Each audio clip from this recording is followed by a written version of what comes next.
Hello guys! Welcome to my channel!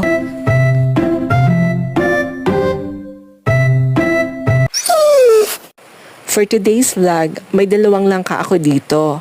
Ito ay ating gagawin na kinilaw na langka with gata.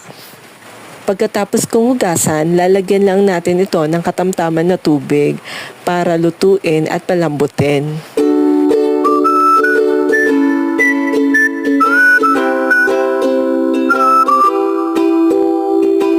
Ngayon naman ay ihahanda ko ang mga ingredients na gagamitin natin sa pagkilaw.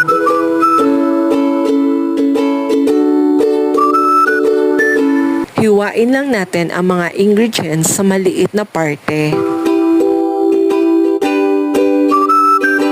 Sana po mag-enjoy kayo sa panunood. Huwag niyo palang kalimutan mag-like, mag-share at mag-subscribe na din po.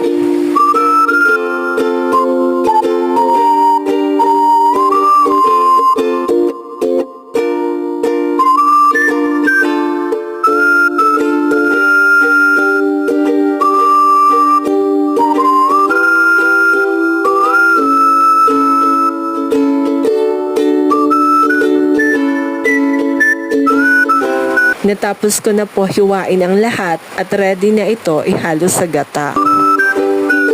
Ang una kong inihalo ay ang ginger, kasunod sibuyas, bell pepper, tomato at ang spring onion. Isinunod ko na din ang asin at suka. I-mix lang natin ito. At ngayon naman, ito ay atin na ihahalo sa langka. Ayan na po ang kinilaw na langka with gata. At ngayon, kakain na po kami ng mga kapatid ko.